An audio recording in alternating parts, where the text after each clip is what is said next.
Hey, salut à toi fan de Rubik's Cube, c'est Frisax. Aujourd'hui on se retrouve pour une nouvelle vidéo. On est en 2019 et pour commencer l'année, c'est pas la première vidéo, mais on va faire un petit point au niveau de la collection. C'est parti. Donc alors, c'est vrai que depuis le début de ma chaîne, j'ai pas vraiment fait de vidéo collection. Avant, j'avais pas énormément de cubes.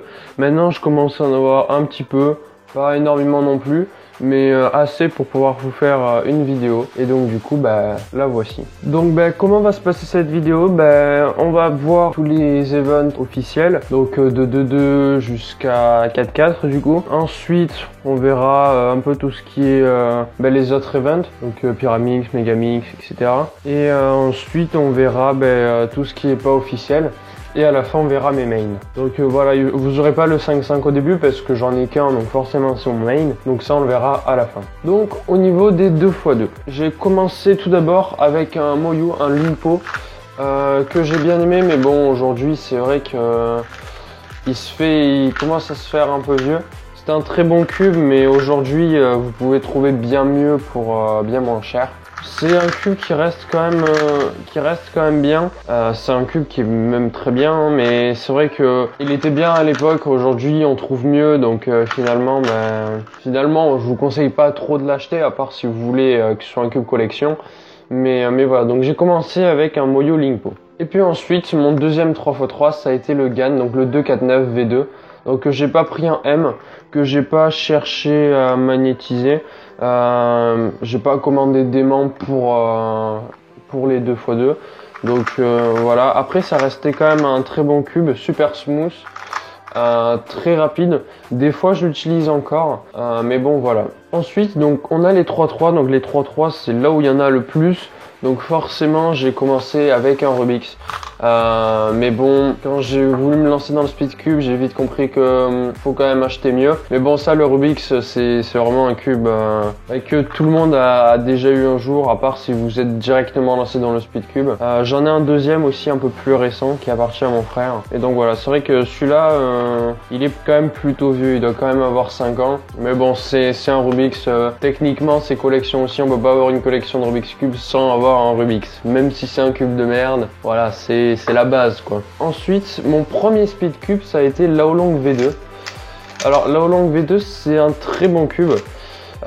Comme le Limpo, aujourd'hui vous trouvez bien mieux, mais ça reste un excellent cube. Alors celui-là, je l'utilise toujours pour faire du cube sous l'eau. Donc bon, c'est pas la meilleure des idées dans le sens où les vis sont quand même rouillées parce que la première fois que je l'ai mis dans l'eau, j'ai oublié d'enlever l'eau. Donc les vis sont un peu rouillées, mais il marche toujours et je l'utilise toujours pour quand je cube sous l'eau. D'ailleurs, si vous n'avez pas essayé, je vous conseille d'essayer, c'est vraiment sympa. Ensuite, à partir de là, qu'est-ce que j'ai fait? J'ai commandé un GTS2 M que j'ai malheureusement perdu. Je sais toujours pas comment je l'ai perdu, mais je suis parti de chez moi, je l'avais, je suis revenu chez moi, je l'avais plus. Donc du coup voilà. Ensuite du coup ce que j'ai fait, je me suis retrouvé sans cube, juste avec mon Naolong. Et du coup après j'ai acheté un Valk. Donc c'était un Valk 3, très bon cube, très bon cube, il est toujours excellent aujourd'hui. Mais on trouve mieux même si ça reste un très bon cube. En dessous des 15 $, je peux vous le conseiller. Il reste excellent avec un excellent corner cut. Il a un excellent corner cut, ça reste un très bon cube, donc je l'ai magnétisé. Je l'ai tensionné aussi, c'est un excellent cube. Aujourd'hui on trouve mieux au niveau des 3.3, mais en dessous de 15 $, je peux vous le conseiller si vous aimez un cube rapide. Il y a le Valk 3 Power aussi, qui est un peu différent. Mais c'est vrai que ce cube reste très bon. Ensuite, en même temps, j'avais acheté un MF3 RS2 que j'ai magnétisé et que ça aussi, ce cube, ça reste un excellent cube aussi. Lui, vous pouvez le trouver en dessous de 6-7 $, donc c'est vraiment un excellent cube aussi, pareil avec un excellent corner cut. Aujourd'hui, je l'utilise plus vraiment. Des fois, il m'arrive de l'utiliser, de le nettoyer, etc. parce que j'aime vraiment bien ce cube. Prochainement, je devrais pouvoir commander son grand frère, le MF3 RS3, qui a l'air encore mieux. Et ça, j'ai hâte de le commander. Ensuite, j'ai deux cubes 3x3 que j'utilise pas vraiment, que j'ai commandé juste histoire de voir, d'avoir un peu plus de 3x3. Donc j'ai tout simplement un Yongjun. Alors c'est le Yongjun V2, celui de base. C'est pas un Ruilong. D'ailleurs le Yongjun Ruilong, je peux vous le conseiller, il est vraiment bien. Il s'apparente un peu au Key Warrior. Et bon, c'est un cube qui est bien, qui est cheap, hein, on va pas se le cacher, c'est un cube qui est vraiment cheap. Mais bon, qui est bien, si vous avez, moi je l'ai eu à 1,50$, c'est rien du tout pour un cube. Donc voilà, bon, techniquement je peux vous le conseiller, même si je pense qu'à 1,50$, il y a mieux. Il y a le Warrior, le Key Warrior qui est à 2$ à peu près, 2$, 2,50$. Bon voilà, à part si vous voulez un cube en plus, moi c'est pour ça que je l'ai commandé, c'est pour avoir des cubes en plus. Je l'utilise pas vraiment, hein. Et c'est comme ce cube, donc c'est un MF3S. Celui-là, je l'ai plus commandé dans le sens où j'avais le MF3 RS2 et puis je me suis dit, est-ce que avant, donc le MF3S, est-ce qu'il était bien? Finalement, j'ai été, je pensais qu'il allait être mieux. Il est très bien, hein, il est très bien. Il n'y a pas de mais bon, il coûte son prix, quoi. Il est pas excellent pour son prix. C'est pareil, c'est un cube à 1,50$. Il vaut son prix parce que pour 1,50$, vous avez un cube qui est bien. Mais j'ai pas été étonné plus que ça. Voilà. Ensuite, qu'est-ce que j'ai acheté récemment un mini cube de chez Moyo qui est bien, hein. Franchement il tourne bien, il est super rapide. Bon, il fait un peu de bruit, j'aurais aimé qu'il fasse un peu moins de bruit. On entend un peu les clics à chaque fois qu'il tourne. Ça reste un bon cube. Alors franchement pour un petit cube, il a un bon corner cut, il est assez rapide. Bon, c'est pas un speed cube, hein, c'est plus un cube porte-clés. D'ailleurs, j'ai enlevé le petit porte-clés parce que ça me gênait en fait, ça sert pas à grand chose. Mais bon, voilà, je voulais avoir un petit cube et bon, du coup, je l'ai. Donc celui-là fait 35 mm. Les 30 mm sont un peu plus petits. Ça peut être bien dans certains cas et puis après vous avez des 40, 45 et 50. Et puis ensuite je tenais quand même à le mettre dans la partie 3.3 donc j'ai commandé un Warrior que j'utilise en tant que carbone. Donc ce cube, si vous n'avez pas de cube carbone, je peux vous en conseiller un. L'avantage c'est que ça améliore énormément le look ahead parce que du coup vous voyez beaucoup moins les couleurs. Et si vous faites une vingtaine de solves là-dessus et qu'après vous repassez sur un cube normal, vous allez vraiment bien distinguer les couleurs. Et pour améliorer votre look ahead, ça peut être une excellente alternative. Ensuite, bon, au 4x4, je vais vous parler de mon Key 4x4. Donc c'est un Key Sail 4x4. Bon, moi à l'époque, je l'avais payé vraiment pas cher, donc techniquement, il valait le coup.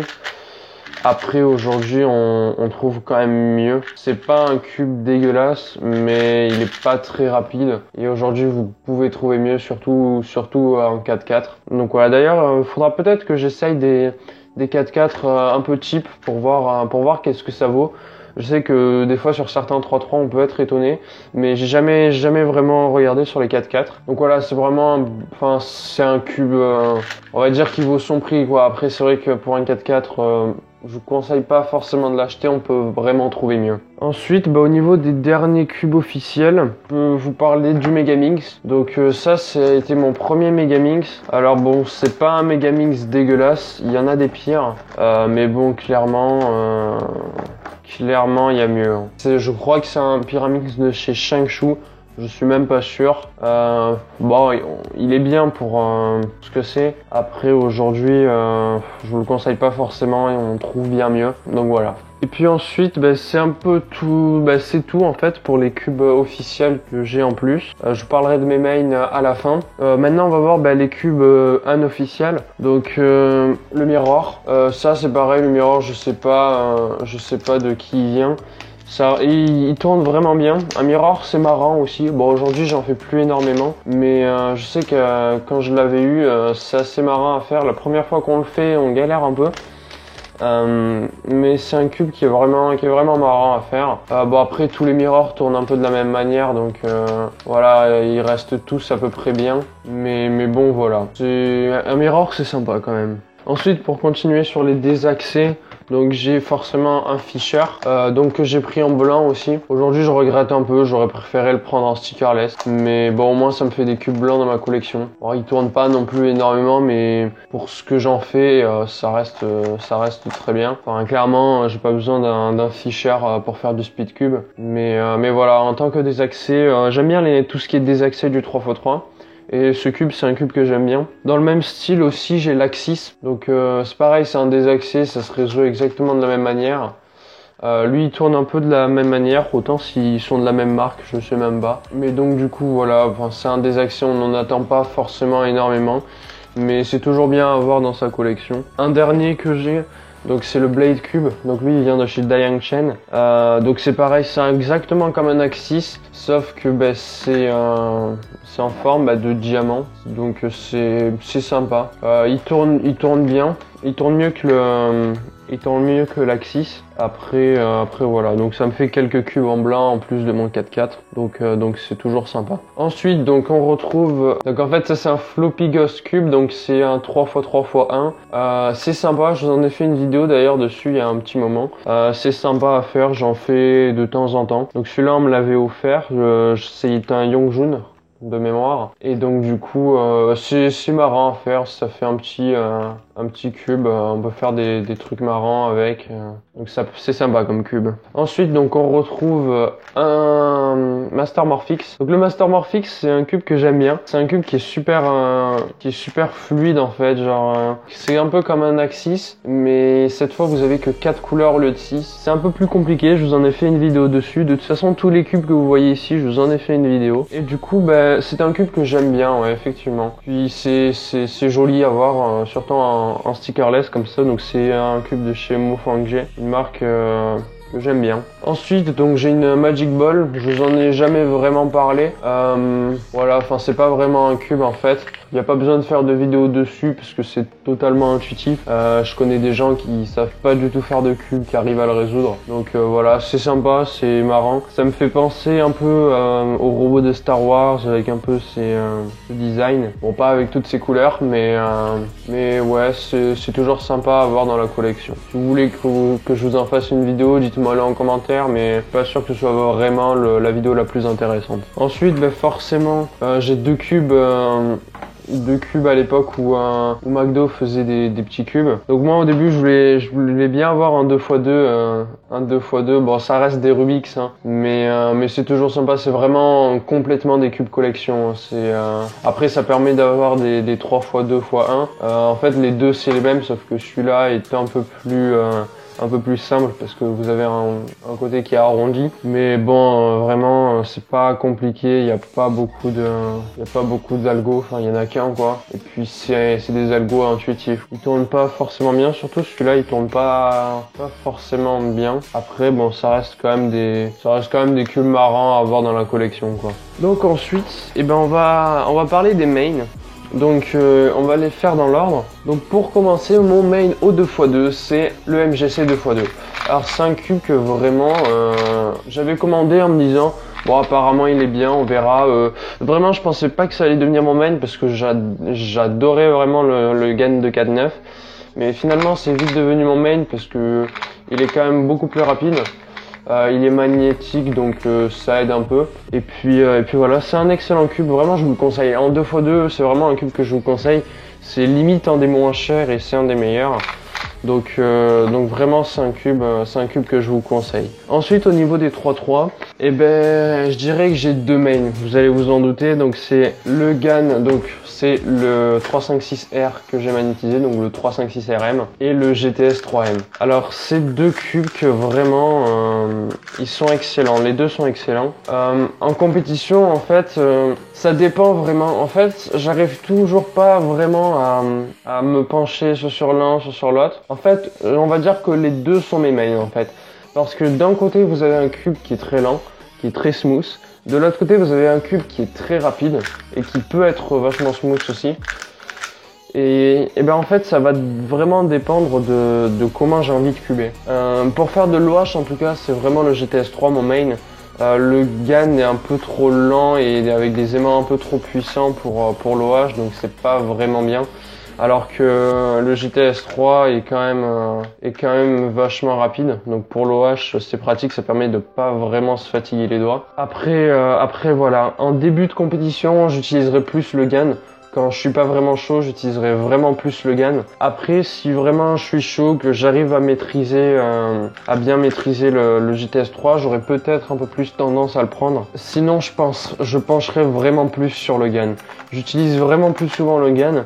Par rapport au GTS 3, et en fait ça va vraiment dépendre de ma manière de cuber en fait. Donc c'est vraiment deux cubes que c'est un peu mes deux mains, on va dire. J'ai un peu deux mains au 3x3. Ensuite au 4x4, forcément j'ai mon ki, mon mini Wukwe. Donc c'est un mini Wukwe que j'ai pas mal modifié quand même. J'ai modifié les ressorts, j'ai mis des aimants, je l'ai tensionné, je l'ai lubé, j'ai fait plein de trucs là-dessus. Et aujourd'hui ça en fait un cube qui est vraiment excellent. Un 4x4 que j'aimerais bien m'acheter, c'est le GAN 460. Mais j'hésite en fait. C'est vrai que bon, ça reste quand même un cube qui est vraiment cher parce qu'il arrive directement magnétique et puis c'est un cube GAN.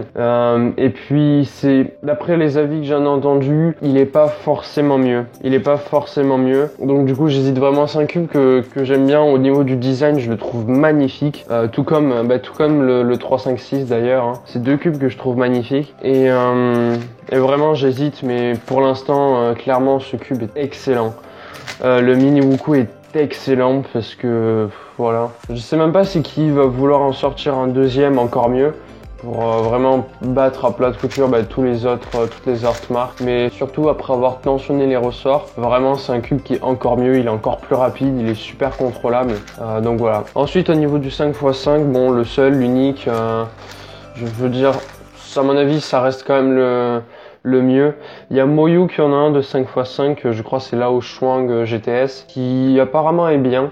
J'hésite aussi à le prendre, je le prendrai pas prochainement, mais un jour peut-être le tester, ça pourrait être sympa. Ce cube est vraiment énorme, hein. On va pas se le cacher, il est limite mieux que mon 4x4 alors que c'est un 5.5. Donc vraiment il est super smooth. Pareil, c'est moi qui l'ai magnétisé. Au niveau des cubes normaux, c'est tout, j'ai pas de 6.6, de 7.7, de 8.8. Donc on va passer sur les autres cubes officiels. Donc déjà il y a le Square One. Donc le Square One, bizarrement, donc moi j'ai un ki. Bizarrement, il n'y a pas beaucoup de gens qui l'aiment, ce ki. Mais moi je l'aime bien. L'avantage, ce que j'aime bien, c'est qu'il est rapide par rapport au X-Man, que je trouve que les tranches sont lentes. Alors c'est vrai qu'il est un peu plus contrôlable, mais moi j'aime pas, je préfère avoir un cube rapide. Ça reste pas le meilleur cube quoi, les pièces elles bougent quand même relativement. On sent qu'il est vide à l'intérieur, mais c'est un cube qui est rapide et que j'aime bien.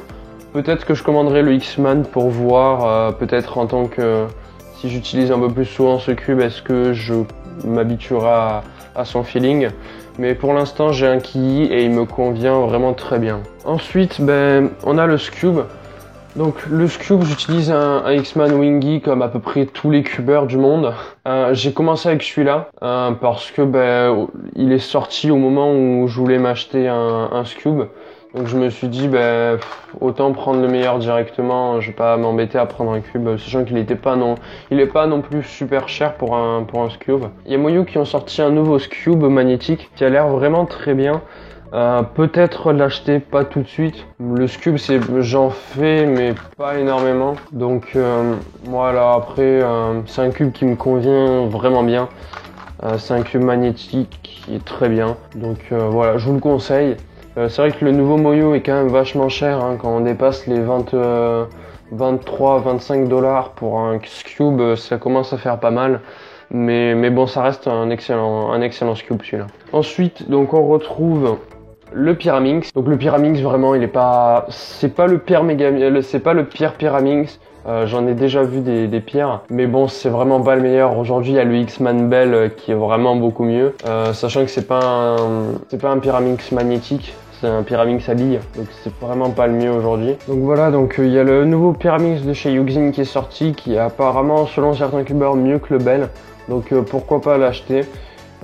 C'est pas le cube qu'il faut que je change pour l'instant, hein. Je suis pas vraiment bloqué par ce Pyraminx. Après le Pyraminx, j'en fais pas non plus énormément. Donc ensuite, il y a le Megaminx. Alors celui-là, bon, c'est un X-Man, c'est un Galaxy V1. Il m'appartient pas, donc il appartient à RecCube. Vous l'avez déjà vu pas mal de fois dans mes vidéos. Tout simplement parce que bon, mon Megaminx c'est pas ouf.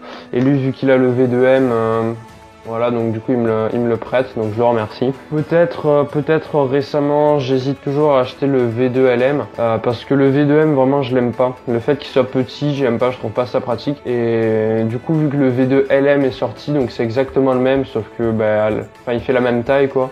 C'est exactement le même que le V2, sauf qu'il est plus grand, il fait la même taille que celui-là. Un Megaminx magnétique, je trouve ça vachement pratique. Après le fait qu'il soit un peu plus petit, je trouve ça dommage. Mais du coup j'hésite toujours à acheter le V2 LM. Et du coup, je verrai. Je verrai parce que c'est pas un event que je fais énormément, mais comme ça, je pourrais peut-être m'y mettre un peu plus. Donc ensuite, dernier event, sûrement pas le plus intéressant, donc c'est la cloque. La cloque, c'est un event qui est sympa, donc j'ai appris à le faire, c'est vraiment complètement intuitif. Je vous ferai peut-être une vidéo dessus. Ça reste un event que j'aime bien. Bon, il va sûrement, il y a pas mal de rumeurs qui disent qu'il va être supprimé des events officiels parce que bon, c'est pas vraiment un cube. C'est comme il y avait un cube il y a pas longtemps d'ailleurs qui a été retiré, c'est le Magic Panel ou je sais pas quoi. Donc vous savez, c'est un cube avec 3 cercles qui a été retiré des cubes officiels. Il y a quand même un petit moment qu'il a été retiré. Donc apparemment ça va faire un peu pareil pour le clock. C'est pas vraiment une mauvaise idée parce que bon, ça fait pas vraiment partie des cubes. Après au niveau des compètes, c'est vrai qu'il y a pas beaucoup de monde qui en font, etc. Donc bon, je pense pas que ce soit vraiment si grave de l'enlever des events officiels. C'est une cloque qu'il y avait sur Z-Cube, je me souviens plus du nom. Bon, c'est une cloque quand même assez cheap, mais bon, ça fait son travail. Le seul problème, c'est que des fois pendant les solves, les rouages à l'intérieur, ils pètent un câble et du coup des fois des aiguilles derrière elles tournent. Ça, c'est pas super pratique quand je dois recommencer un solve. Donc du coup voilà. Donc je vous ai présenté à peu près tous les cubes que j'avais début année 2019. Donc voilà, donc en tout cas j'espère que cette vidéo vous aura plu. Si c'est le cas, n'hésitez pas à vous abonner, à mettre un like et à écrire en commentaire ce que vous avez pensé de la vidéo. Et puis sur ce, c'était Frisax, on se dit à mercredi prochain pour une nouvelle vidéo. Allez, ciao!